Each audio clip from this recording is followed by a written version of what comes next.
Hello students, आज हम निबंध लेखन और पत्र लेखन इस पर चर्चा करेंगे। तो हम बहुत से निबंध पढ़ते भी हैं और स्वयं लिखते भी हैं। आपने भी अभी तक कई सारे निबंध लिखे होंगे। तो आइए देखते हैं कि निबंध होता क्या है। तो विचारों की पूर्ण रूप से बधी हुई रचना को निबंध कहते हैं। मतलब हमारे जो विचार हैं वह पूरी तरह से बधा हुआ हो, ऐसी रचना निबंध कहलाती है। निबंध में विचारों को क्रमबद्ध रूप से लिखकर प्रस्तुत किया जाता है। तो हमारे जो विचार हैं उसको क्रमबद्ध, एकदम क्रमानुसार, स्टेप वाइज, हम उसके सभी पहलुओं पर जो हम अपने विचारों को क्रमबद्ध रूप में लिखते हैं, प्रस्तुत करते हैं, वह निबंध है। निबंध जो कि दो शब्दों से मिलकर बना हुआ है, नी और बंध, नी बंध, जिसका अर्थ होता है अच्छी तरह बधा हुआ। निबंध की शक्ति है अच्छी भाषा। मतलब अगर हमारी भाषा अच्छी होगी तो हमारी निबंध ज़्यादा असरदार होगी।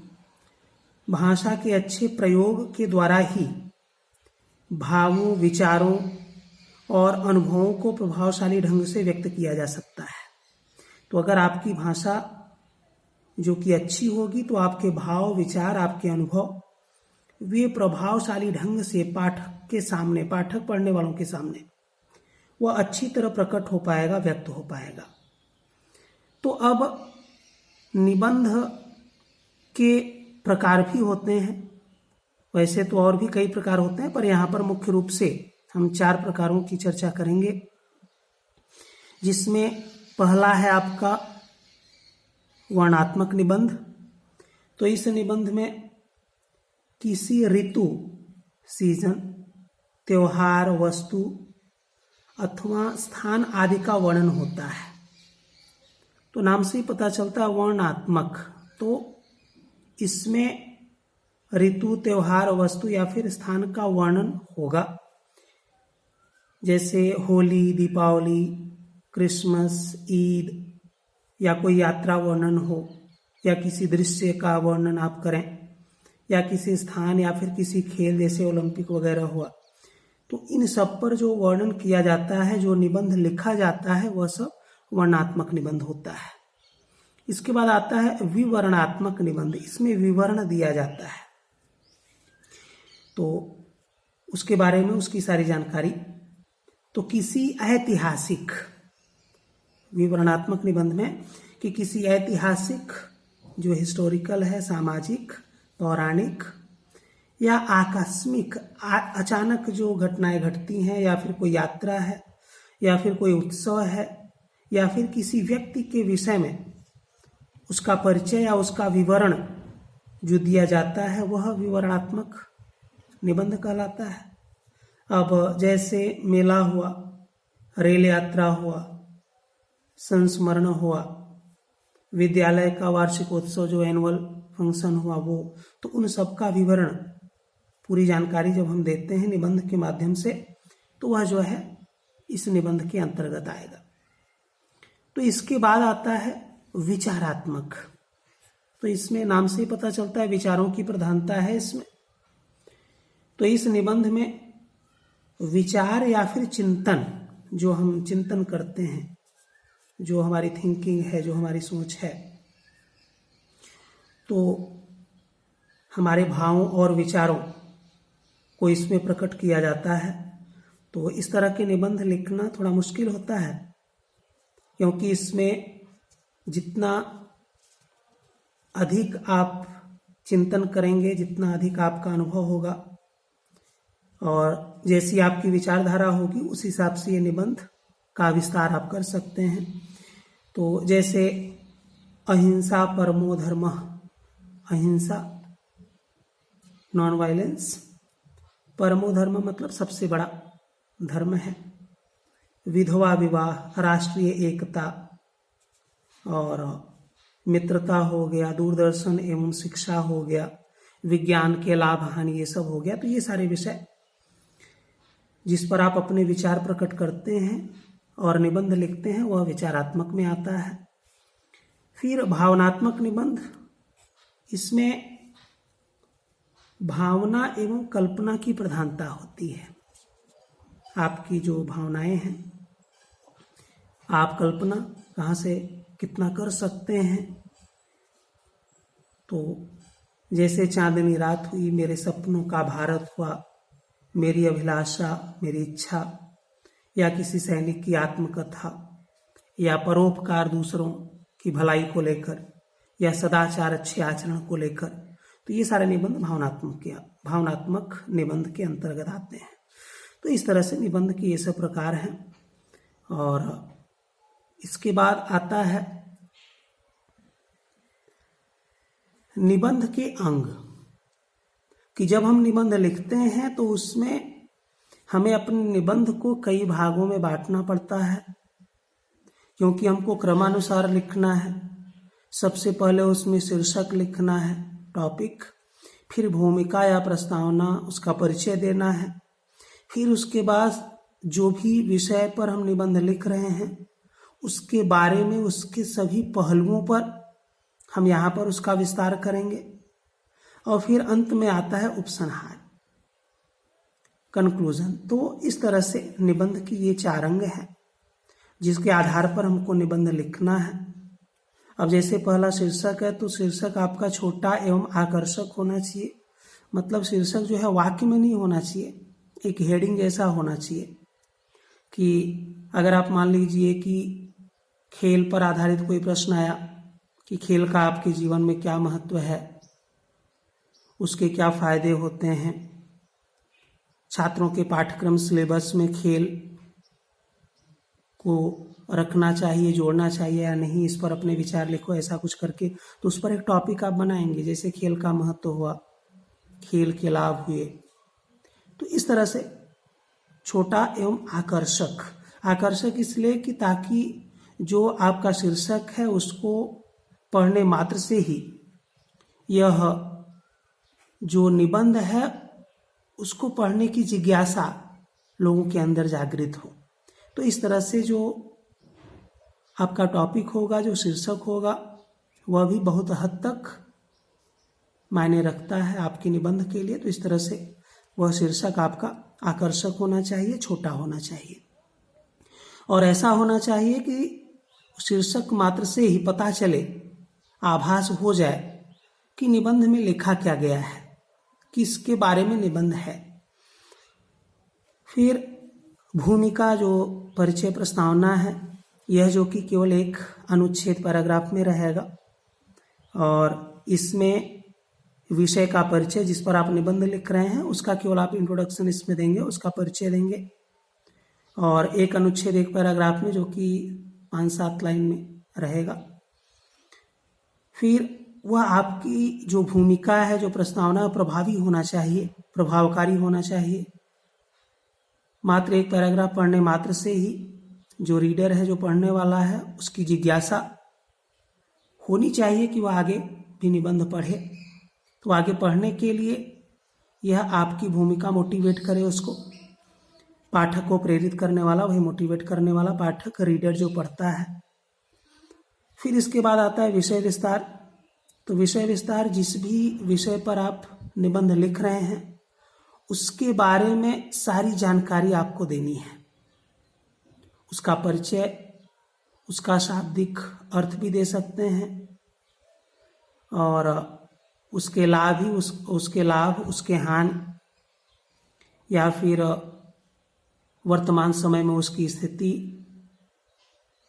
और पास्ट में, या उसका आरंभ कब से हुआ, या जिस तरह का विषय है उससे रिलेटेड सारी पहलुओं पर, सारी बिंदुओं पर कोई भी पॉइंट छूटना नहीं चाहिए उससे संबंधित।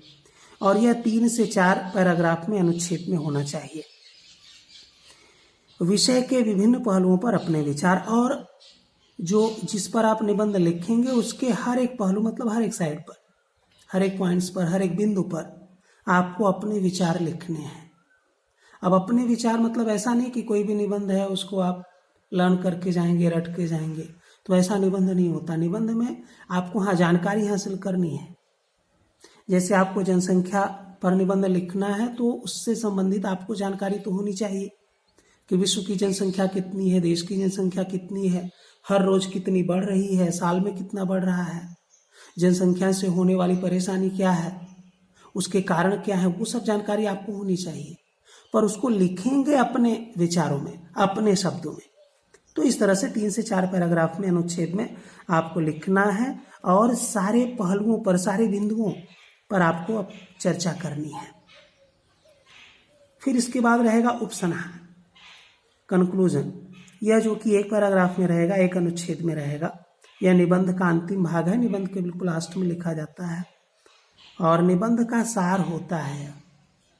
तो जो निबंध है, जो भी अभी तक आपने लिखा है, तो वो पूरे निबंध के माध्यम से आप कहना क्या चाहते हैं, क्या संदेश देना चाहते हैं, क्या बताना चाहते हैं, उसमें क्या सारी चीजें हैं, आप किस निष्कर्ष तक पहुंचे हैं, तो वो सारी चीजें आप उपसंहार में लिख सकते हैं। तो इस तरह से ये निबंध के अंग हैं। अब ये जो टॉपिक मैंने लिखा है, मतलब ये हेडिंग, शीर्षक, भूमिका, विषय, विस्तार, उपसंहार, तो ये आप डाल भी सकते हैं हेडिंग में, नहीं भी लिखेंगे तो भी चलेगा। पर इतना ध्यान में रखना है कि फर्स्ट पैरा आपका, पहले आपका शीर्षक रहेगा, टॉपिक रहेगा, फिर उसके बाद फर्स्ट पैरा में आप भूमिका लिखेंगे, फिर उसके बाद जो आपका 3 से 4 पैराग्राफ रहेगा वो पूरे निबंध के बारे में, और लास्ट का पैरा आपका उपसंहार रहेगा। तो ये सब हेडिंग अगर आप नहीं भी लिखते हैं लेकिन फिर भी दिमाग में होना चाहिए। तो ये ध्यान में रखना है निबंध के अंग, और इस तरह से निबंध लिखने में आसानी भी होगी आपको। तो अब आता है कि निबंध लिखते समय निम्नलिखित बातों का ध्यान रखना चाहिए। अब जब हम निबंध लिखते हैं, हमें पता है निबंध क्या है, उसके प्रकार कितने हैं, जो निबंध, जो प्रश्न आया है वह किस प्रकार का है। अब निबंध के अंग भी हमको पता है, पहले शीर्षक, भूमिका, फिर विषय विस्तार, उसके बाद उपसंहार लिखना है। तो यह सारी चीजें पता है, फिर भी हमें कुछ और बातें हैं जो कि ध्यान में रखना है, बहुत जरूरी है। जैसे इसमें पहला है संबंधित विषय का पर्याप्त ज्ञान। अब हम सोचते हैं कि सीधा एग्जाम में जो निबंध आएगा हम उस पर लिख देंगे, पर कैसे लिखेंगे, उसके बारे में आपको जानकारी होनी चाहिए। अब उसके लिए आपको पहले से तैयारी करनी पड़ेगी, कम से कम नहीं कुछ तो महीने में 1 या 2 निबंध आप खुद से उस निबंध से संबंधित सारी जानकारी जुटाइए और अपने आप से लिखने का प्रयत्न कीजिए। क्योंकि जब तक उस विषय से संबंधित आपको कोई ज्ञान, कोई जानकारी नहीं होगी तो आप निबंध में कुछ भी लिखेंगे, बेतुकी बातें लिखेंगे, उस विषय से संबंधित बहुत सारी बातें नहीं होंगी। तो इस तरह से, और वह क्रम अनुसार नहीं होंगी, उसके सारे पहलुओं पर आप चर्चा नहीं कर पाएंगे, बहुत सारे आपके पक्ष छूटेंगे। तो इस तरह से आपको निबंध में अच्छे अंक नहीं मिलेंगे। तो इसलिए जरूरी है कि उस विषय का पर्याप्त ज्ञान आपको होना चाहिए। अब ये ज्ञान मिलेगा कहाँ से? आपके पास पुस्तकें हैं जो व्याकरण की, उसमें निबंध दिया हुआ है। आपको लगता है कि जिस विषय से संबंधित आप निबंध नहीं लिख सकते, तो उस पुस्तक में जो दिया है निबंध, उसको आप 2 बार 4 बार पढ़िए, इंटरनेट में, मोबाइल से, या जैसा भी है आप देखिए। तो चाहे खेल से संबंधित हो, जनसंख्या से संबंधित हो, पर्यावरण से संबंधित हो, या फिर किसी और कंप्यूटर से संबंधित हो, विज्ञान से संबंधित, जो भी टॉपिक है, जिस पर भी आपको लगता है, नारी शिक्षा को लेकर है या फिर किसी और विषय को लेकर है, कि मतलब जिसके बारे में आपको जानकारी पूरी तरह नहीं है, तो वो चीज, उसके बारे में आपको जानना, समझना, आपको मटेरियल आपके पास होना चाहिए, जिससे कि जब आप निबंध लिखोगे तो वो सारी चीजें आप इस्तेमाल कर सकें। तो इस तरह से विषय से संबंधित आपको पर्याप्त ज्ञान होना आवश्यक है। क्रमबद्धता, अब क्रमानुसार, जैसा कि मैंने बताया, पहले शीर्षक, भूमिका, विषय विस्तार, उपसंहार, ये सब रहना चाहिए। और हर एक पैराग्राफ जो है वह एक दूसरे से जुड़ा होना चाहिए। तो ये सारी चीजें ध्यान में रखना है। भाषा रोचक व सरल, तो भाषा जो है वह एकदम रोचक, रुचिकर, लोगों को अच्छी लगने वाली, सरल होनी चाहिए ताकि कोई भी व्यक्ति आसानी से समझ जाए। वाक्य छोटे एवं प्रभावशाली, तो जो भी निबंध में आप जिस भी वाक्य का इस्तेमाल करेंगे तो वो वाक्य जरूरी नहीं कि बहुत बड़े बहुत कठिन हो, नहीं, एकदम आसान सरल वाक्यों में लिखना है, छोटे वाक्यों में लिखना है और वाक्य प्रभावशाली हो, असरदार हो, तो विषय से संबंधित हो, केवल आवश्यक बातों का प्रयोग। और निबंध में आपको बड़ा भी लिखना है, 250 शब्दों में लिखना है और आवश्यक बातों का ही इस्तेमाल करना है।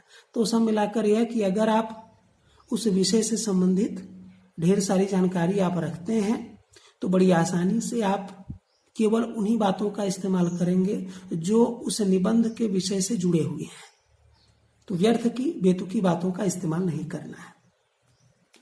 व्याकरण के नियमों, विराम आदि चिन्हों का उचित प्रयोग। अब यह भी ध्यान में रखना है क्योंकि जब पूरे अंक लेने हैं, पूरे मार्क्स लेने हैं, तो व्याकरण के नियमों का भी पालन करना होगा। जहां पर विराम चिन्ह की आवश्यकता है वहां पर विराम चिन्ह का इस्तेमाल करना होगा और जहां पर बहुवचन है वहां पर है के ऊपर डॉट लगाना होगा या लिंग, वचन, कारक, इन सब का उचित प्रयोग करना होगा। तो व्याकरण के जो भाषा की शुद्धियां हैं, जो तो सब मिलाकर के जो भी व्याकरण के नियम हैं उनका पालन करना है। जहां आवश्यक है वहां पर उचित विराम चिन्हों का प्रयोग करना है। तो ये सब भी ध्यान में रखना है। मुहावरों एवं कहावतों का उचित प्रयोग। मुहावरे और कहावत, इन सब का इस्तेमाल कहानियों में या निबंध में किया जाता है, तो आपको भी कम से कम 1 या 2 मुहावरे का इस्तेमाल करना है। अभी तक आपने जो भी अपने व्याकरण की पुस्तिका से मुहावरे पढ़े होंगे, जो भी जानते होंगे, उसी में से आप सोचो कि उन्हीं में से कोई एक जो कि आप उस निबंध में उसका इस्तेमाल कर सकते हैं, तो आपको करना पड़ेगा। और जहां पर भी मुहावरे या कहावत आप लिखेंगे, पेंसिल से अंडरलाइन भी कर देंगे तो अच्छा रहेगा।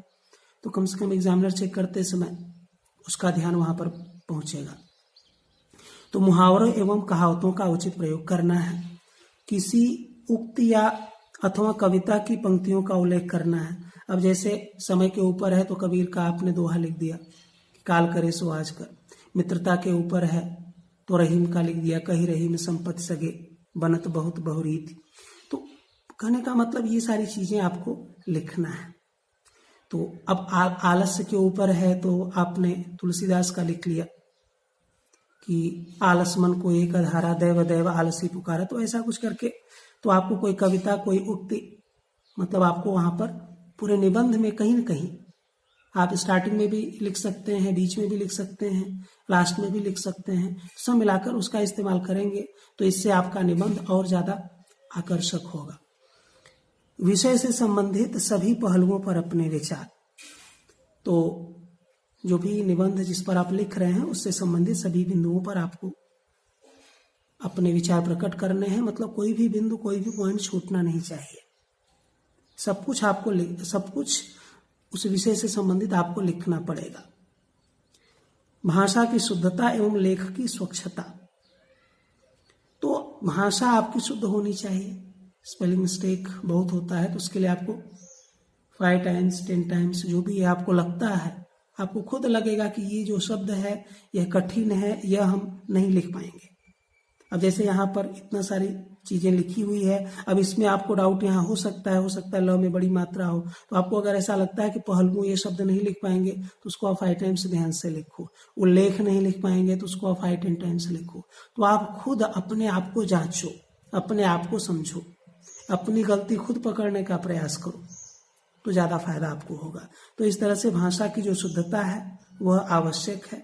तो शुद्ध लेखन की आवश्यकता है और स्वच्छ लेखन की, मतलब आपकी हैंडराइटिंग भी अच्छी होनी चाहिए, समझ में आनी चाहिए। तो ये सारी चीजें हैं, ये सारी बातें हैं जो निबंध लिखते समय आपको ध्यान में रखनी चाहिए।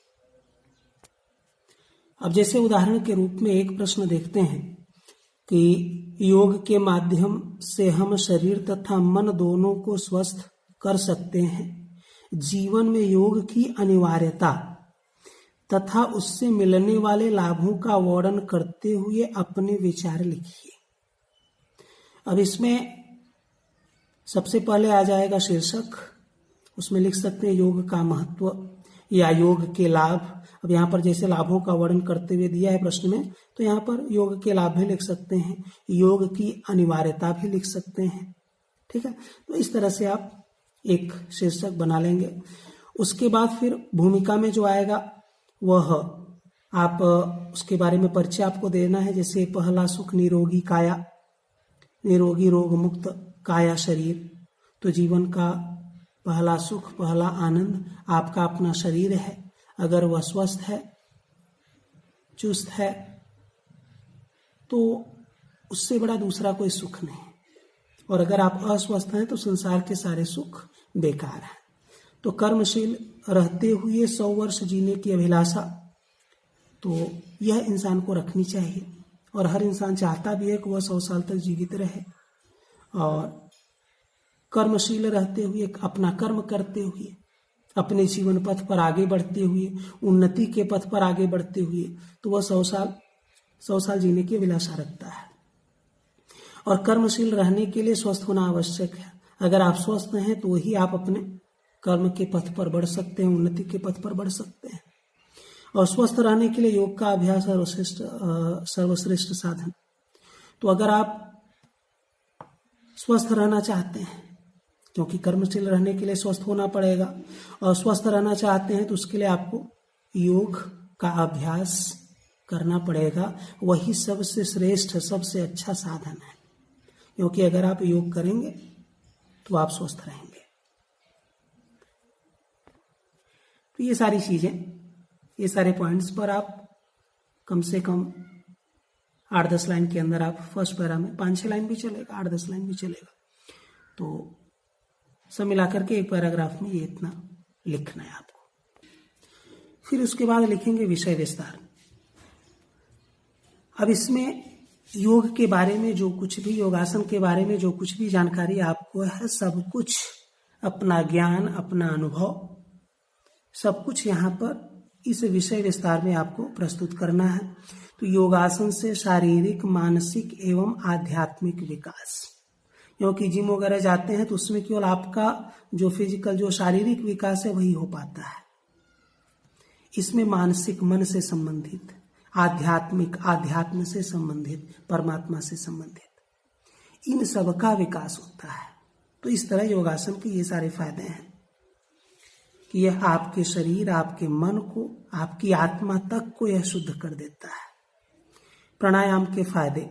अब योगासन में बहुत सारे प्राणायाम हैं, तो उसके फायदे क्या हैं, तो वो सारी बातें आपको बतानी है कि उससे फेफड़े की शुद्धि होती है, शरीर के अंदर की जो चीजें काम करती हैं। क्योंकि सबसे ज्यादा बीमारी जो कि पेट के अंदर, सबसे ज्यादा रोग वहीं से फैलते हैं। तो प्राणायाम वगैरह से क्या होता है, आपका फेफड़ा, आपका जो लंग्स है, आपकी जो आंत है, या आपका जो लीवर है, मतलब सारे जो अंदर के जो सिस्टम है उन सबको मजबूत करता है। तो ये जो भी फायदे हैं प्राणायाम के, वो सब आपको बताने हैं। योग का अर्थ क्या है? योग का मतलब होता है जोड़ना। तो यह जो है एक कि धार्मिक विचारधारा के अनुसार ईश्वर से मिलन का प्रयास ही योग कहलाता है। तो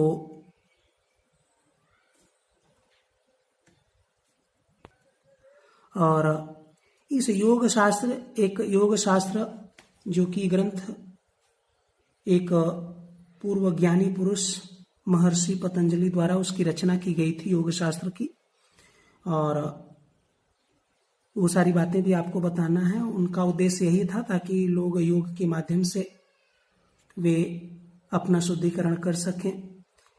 बाबा रामदेव द्वारा योग दर्शन का विस्तार। तो बाबा रामदेव ने पूरे देश में, पूरी दुनिया में योग दर्शन का किस तरह से विस्तार किया, उसके बारे में भी आपको बताना है। जगह जगह उन्होंने अभियान चलाया, कैंप लगाया, लोगों को स्वस्थ रहने के लिए योगासन सिखाया, प्रेरित किया। योग भगाए रोग, कथन को चरित्रार्थ करना। तो योग जो है वह रोग को भगाता है। तो इन बातों को उन्होंने चरित्रार्थ किया, मतलब उन्होंने इस धरातल पर उतारा उन्होंने यह सच साबित किया। योग की प्रमुख क्रियाएं, अब योग की जो प्रमुख क्रियाएं हैं, मतलब कौन कौन से योग हैं, कौन कौन से योगासन हैं, उन सब को आप लिख सकते हैं, बता सकते हैं। जितने भी योगासन के नाम आपको पता है, जैसे अर्धचक्रासन पता है, शीर्षासन पता है, पद्मासन, सर्वांगासन, धनुरासन, श्वासासन, प्राणायाम, सूर्य नमस्कार, ये सब योगासन की क्रियाएं हैं, उन सब के बारे में आप बता सकते हैं। तो अब आता है योगासन बहुत उपयोगी। तो जो योगासन है वह हमारे लिए, हमारे स्वास्थ्य के लिए बहुत ही उपयोगी है, क्योंकि अगर हम योगासन प्रतिदिन नियमानुसार अगर करते हैं तो उसके बहुत सारे फायदे हैं जो हम प्राप्त कर सकते हैं। अब जैसे कि प्राणायाम वगैरह से आपके अंदर शुद्ध वायु आपके फेफड़े में जाती है, आपके जीवन शक्ति का विकास होता है, नाड़ियाँ जो नब्ज हैं वह शुद्ध होती हैं, आपका मन शांत रहता है, एकाग्र रहता है, और आपका जो रक्त है, जो ब्लड है, उसका आना जाना, आवागमन नियमित रूप से चलता है। जुकाम, खांसी, दमा, तपेदिक, ये सब जैसे रोग हैं वे सब नहीं होते। योगासन से आपके शरीर की जो हड्डियां हैं, आपका जो मस्तिष्क है, आपके जो गुर्दे हैं, तो ये सब आपके शारीरिक अंग स्वस्थ और एकदम क्रियाशील बनते हैं। तो आपकी स्मरण शक्ति बढ़ती है, आपके शरीर का मोटापा कम होता है। तो मतलब बहुत सारे फायदे हैं, बहुत उपयोगी है, तो इसलिए हमको योगासन करना है। तो अब जो विषय विस्तार है, तो इसमें इस तरह की सारी जानकारी जो भी आप योग से संबंधित, योगासन से संबंधित जितनी भी जानकारी आपको है, उसके सभी पहलुओं पर, पक्षों पर जितना कुछ आप लिख सकते हैं अपने शब्दों में, सरल शब्दों में, तो वो सब आप लिखेंगे, उसका विस्तार करेंगे। उसके बाद जो आपका निबंध का आखिरी जो पड़ाव होता है वह होता है उपसंहार, कंक्लूजन। अब इसमें कि असाध्य रोगों पर नियंत्रण, तो योगा, अब उसमें आप बताएंगे कि योगासन अगर आप करेंगे तो असाध्य रोग, ऐसे रोग जो कि लाइलाज है, जिसका कि इलाज बड़ा मुश्किल है, तो ऐसे रोगों पर भी आप नियंत्रण पा सकते हैं योग के द्वारा। दिनचर्या में उचित स्थान की आवश्यकता, तो जो योग है, योगासन है, उसको आप अपनी दिनचर्या में, अपने डेली रूटीन में, उसको आप उसके लिए समय निकालिए, उसको स्थान दीजिए। हर रोज कम से कम 30 मिनट, बहुत कम टाइम है तो 20 मिनट, और जब जिस दिन ज़्यादा टाइम है तो 1 आवर तक आप 1 घंटा तक दे सकते हैं। तो सब मिलाकर के अपने दिनचर्या में योगासन को स्थान दीजिए। औषधियाँ स्वास्थ्य का विकल्प नहीं, तो स्वस्थ रहने के लिए औषधियों का, दवाइयों का सहारा न लें। आप कोशिश ऐसा करें कि आपको औषधियों की आवश्यकता ही ना पड़े। और क्योंकि कुछ लोग ऐसे होते हैं कि जो ऐसा समझते हैं कि नहीं, कौन इतना समय बर्बाद करेगा इन सब चीज़ों में, और रही बात बीमारी की, तो होगी तो उसका इलाज हम कर लेंगे। तो अगर कोई बीमारी एक बार आपको हो गई, तो बहुत सारी ऐसी बीमारियां हैं जो आपके जीवन भर आपको दवाइयों पर निर्भर रहना पड़ेगा, और फिर भी आप उस तरह से स्वस्थ दवा खाकर भी नहीं रह पाएंगे जैसे कि आप पहले थे। क्योंकि जैसे कि रहीम ने लिखा कि बिगड़ी बात बने नहीं, लाख करे किन कोय, और रहीमन फाटे दूध को मथे न माखन होए, कि एक बार जो बात बिगड़ गई फिर वो बनने वाली नहीं है, लाख प्रयास क्यों न करो। क्योंकि एक बार अगर आपका बीपी हाई या लो हो गया, एक बार आपका डायबिटीज अगर बढ़ गया, तो फिर आपको जीवन भर परहेज करना पड़ेगा, जीवन भर आपको दवाइयों पर चलना पड़ेगा, और फिर भी आप उस तरह से स्वस्थ नहीं रह पाएंगे जिस तरह की पहले थे। तो इस तरह से हमको जो है औषधियों से बचना है, और अगर स्वस्थ रहना है, सुखी रहना है, तो उसके लिए हमको योगासन करना पड़ेगा। तो यह सब आप योगासन के बारे में, उसके फ़ायदे के बारे में जो कुछ आपने अभी तक इस निबंध में ऊपर लिखा है या पढ़ा है, उसका सारांश कम शब्दों में आप उसको लिख सकते हैं। और एक बात और कि निबंध लेखन जो है उसके लिए आपको ऐसा रटा रटाया मतलब रट करके एग्ज़ाम में आपको नहीं लिखना है, ना तो कोई लिखता है ऐसा, बल्कि इसका सबसे आसान तरीका है कम से कम महीने में एक बार आप अभ्यास कीजिए निबंध लिखने का। आप निश्चित कीजिए जो भी आप निबंध आपके व्याकरण की पुस्तिका में जितने भी सारे निबंध दिए हुए हैं उसमें आप देखिए कौन सा निबंध आपको मुश्किल है, जिस पर आप नहीं लिख सकते 250 वर्ड्स तक, मतलब कम से कम 2 पेज तक। तो अगर आप नहीं लिख सकते तो ऐसे निबंध के बारे में आप जानकारी प्राप्त कीजिए, उसको 2 बार 4 बार पढ़िए, उसके पॉइंट्स कहीं पर नोट कीजिए, उसको ध्यान में रखिए, फिर उसका विस्तार कीजिए, अपने आप से बिना देखे आप लिखने का प्रयास कीजिए और कोशिश कीजिए कि आप 2 पेज तक लिखें और टाइम भी 30 मिनट के अंदर अगर लिखेंगे तो बहुत अच्छा है। तो इस तरह से आप अभ्यास कीजिए कम से कम महीने में एक बार। और एग्ज़ाम में जब आप लिखते हैं तो सीधा 2 पेज कम से कम आप लिखिए।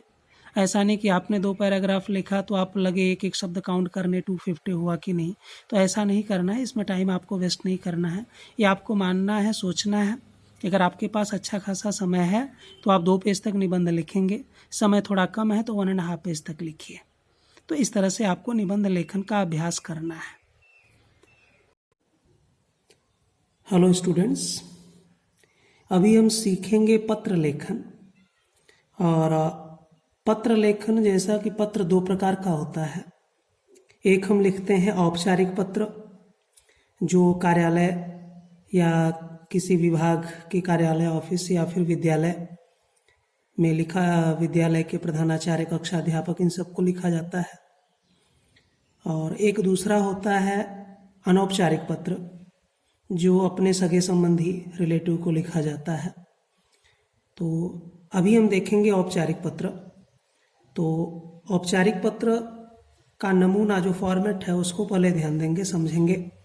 तो इसमें सबसे पहले आपको प्रेषक का पता, तो प्रेषक या प्रेषिका, तो प्रेषक मतलब जो पत्र लिखने वाला है उसका पता सबसे ऊपर लिखेंगे, और जो भी 2 लाइन या 3 लाइन में रहेगा। फिर इसके बाद दिनांक लिखेंगे, दिनांक जिस दिन हम पत्र लिख रहे हैं उस दिन की तारीख रहेगी। और उसके बाद यहाँ पर आप 1 लाइन छोड़ भी सकते हैं, नहीं भी छोड़ सकते, क्योंकि अगर हैंडराइटिंग आपकी बड़ी है और सब कुछ मिक्स हो रहा है तो 1 लाइन छोड़ सकते हैं। और अगर आपकी हैंडराइटिंग छोटी है, अच्छी है, तो आप कोई भी लाइन छोड़ेंगे नहीं तो भी चलेगा, क्योंकि सब कुछ क्लियर समझ में आना चाहिए, सारा फॉर्मेट दिखना चाहिए, बस उद्देश्य यही है। तो लाइन छोड़ने का, न छोड़ने का, ना तो कोई मार्क्स मिलेगा ना तो जाएगा। तो इसके बाद सेवा में आएगा, और सेवा में उसके नीचे, सेवा में आपको लिखना है, उसके नीचे पत्र प्राप्तकर्ता अधिकारी की उपाधि। जिसको आप पत्र लिख रहे हैं, जिसको वह पत्र, आपका लिखा हुआ पत्र प्राप्त होगा, वह जो अधिकारी है उसकी उपाधि, मतलब उसका जो भी पोस्ट है वह उपाधि लिखेंगे। जैसे स्वास्थ्य अधिकारी है, या पुलिस इंस्पेक्टर है, या फिर प्रधानाचार्य है, कक्षाध्यापक हैं, तो उनकी वह उपाधि आपको यहाँ पर लिखना है।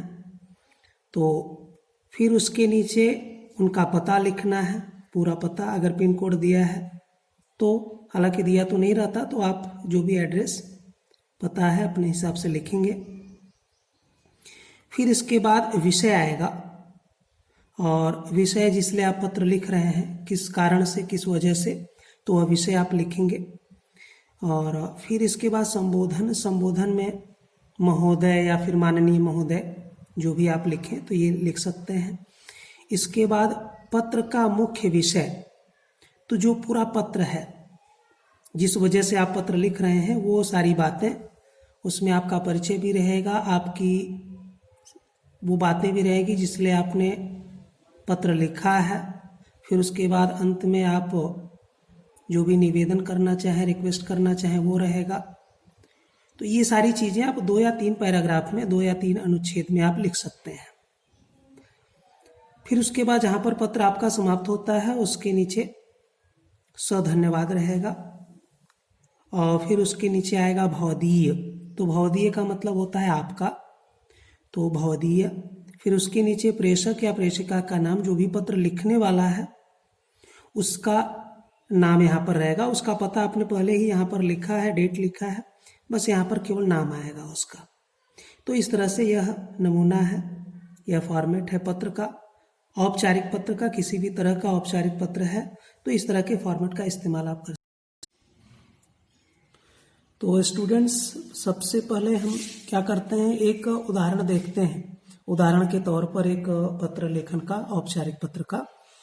तो जैसे प्रश्न है कि अपने नगर के स्वास्थ्य अधिकारी को पत्र लिखकर चारों ओर गंदगी, उसके दुष्परिणाम और उससे छुटकारा पाने के उपायों के बारे में लिखें। तो आपको सबसे पहले जो भी प्रश्न आता है ना, तो उसको ध्यान से पहले पढ़ना है और उनमें से 3 चीजों को ध्यान में रखना है कि पत्र लिखने वाला कौन, यहाँ पर आप हैं। पत्र लिख किसको रहे हैं वो चीज ध्यान में रखना है, स्वास्थ्य अधिकारी को लिख रहे हैं।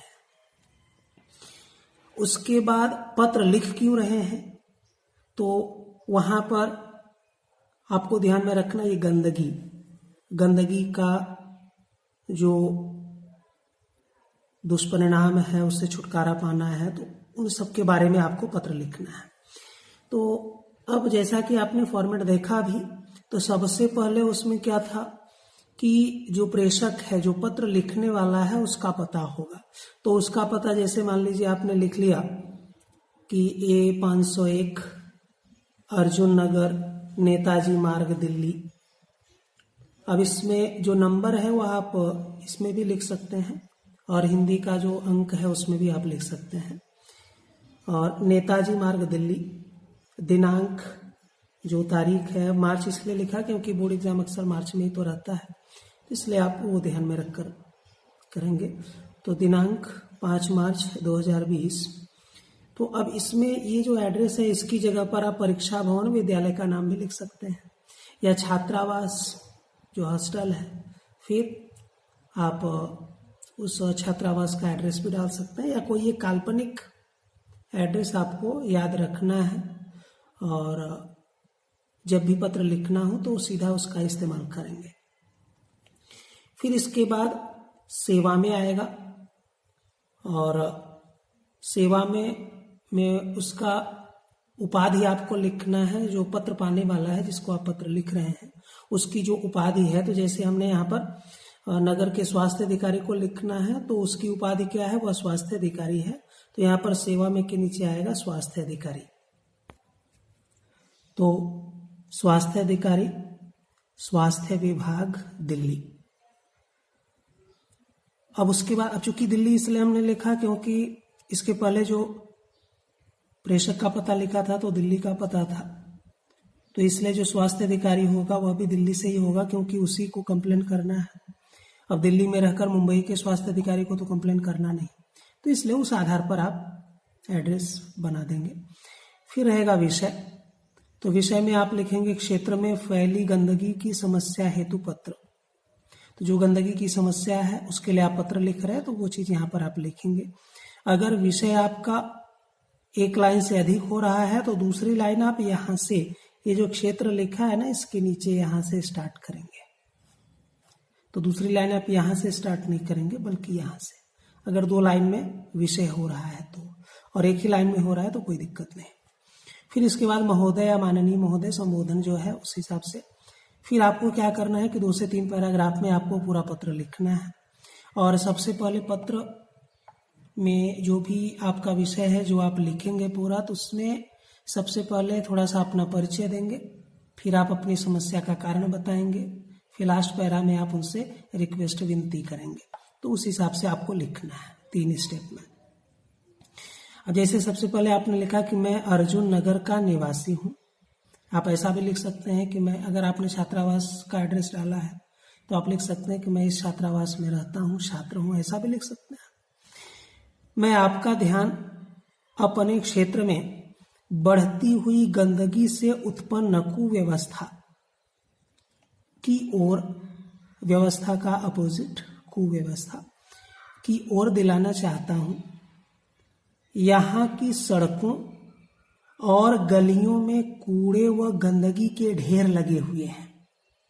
रोज सफाई न करने की वजह से कूड़ा करकट डालने के पात्र जो डस्टबिन है भी ऊपर तक भरे पड़े हैं, क्योंकि रोज सफाई नहीं होती है। तो इसलिए कूड़ा करकट जो है वह जो पात्र है उसका बर्तन वह भर जाता है, कचड़े का डिब्बा, और आसपास भी गंदगी फैली रहती है।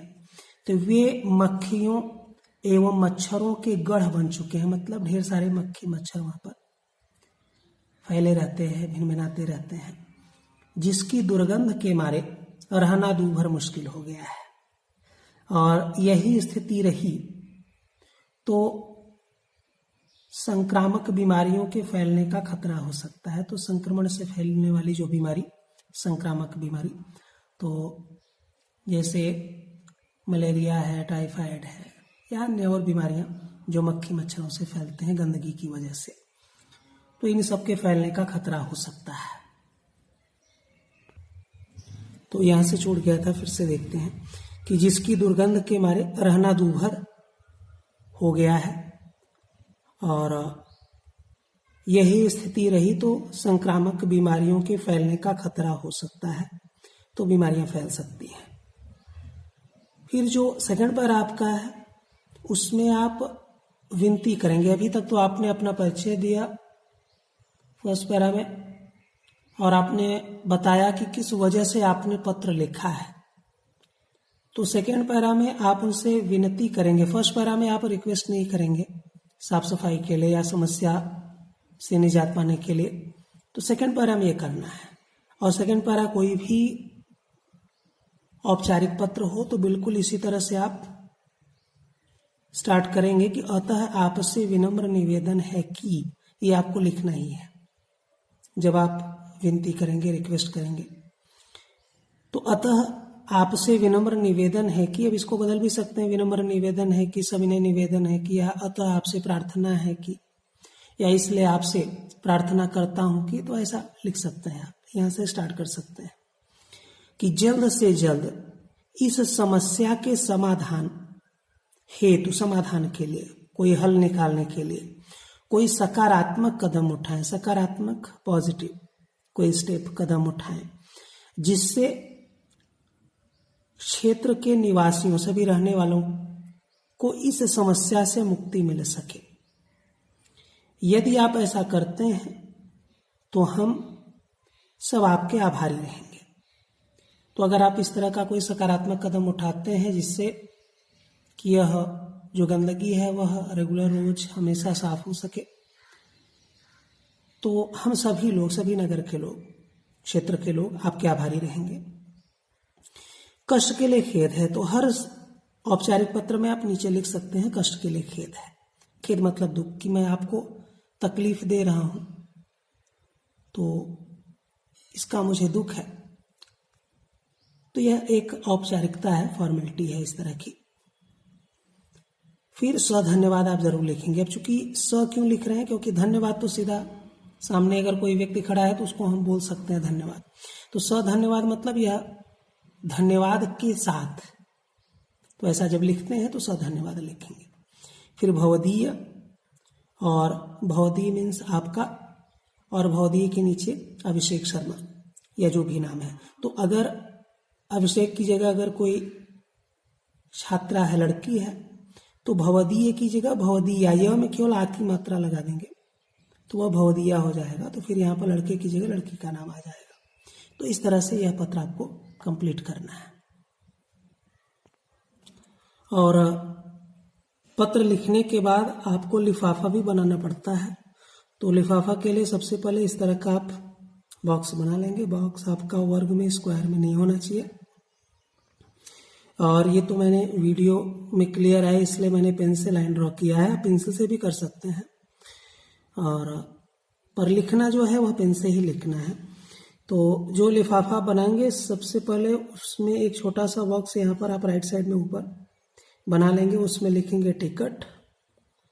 और उसके बाद ऊपर जो रहेगा वो प्रति रहेगा, और प्रति मतलब पत्र पाने वाला। जिसको आप पत्र लिख रहे हैं, जिसको पत्र मिलेगा, पहुंचेगा, तो प्रति के नीचे उसका एड्रेस आएगा, स्वास्थ्य अधिकारी, स्वास्थ्य विभाग, दिल्ली। तो इस तरह से ऊपर प्रति, और प्रति में उसका पद, प्रेषक का जो उपाधि है वह उसका पद, उपाधि, उसके बाद उसका जो पता है वह यहाँ पर आएगा। फिर यहाँ पर नीचे प्रेषक, अब अभिषेक है तो प्रेषक है, अगर कोई लड़की होती तो यहाँ पर प्रेषिका, तो प्रेषिका में यहाँ पर स में यहाँ पर छोटी मात्रा लग जाता है ई का, और क में आ की मात्रा, तो प्रेषिका हो जाता। तो चूंकि अभिषेक है इसलिए मैंने लिखा है प्रेषक। तो प्रेषक, और उसके नीचे पत्र जो लिखने वाला है उसका नाम आएगा, तो अभिषेक शर्मा, और उसके बाद उसका पता जो भी है, आपने जो पत्र में लिखा है तो वो पूरा पता आएगा। तो जैसा कि यहाँ पर मैंने पत्र में लिखा था A501 अर्जुन नगर, नेताजी मार्ग, दिल्ली। तो इस तरह से यह आपका हो गया लिफाफा, और इसको पत्र के बाद बनाना आवश्यक है, विद्यालय में भी बोला जाता है। तो इस तरह से आप एक पूरी तरह से कंप्लीट औपचारिक पत्र का अध्ययन करेंगे, और इसके अलावा होमवर्क में भी आप खुद से भी एक पत्र लिखेंगे, चाहे वह विद्यालय से संबंधित हो या किसी कार्यालय से संबंधित हो। तो इस तरह से अभ्यास करेंगे। धन्यवाद।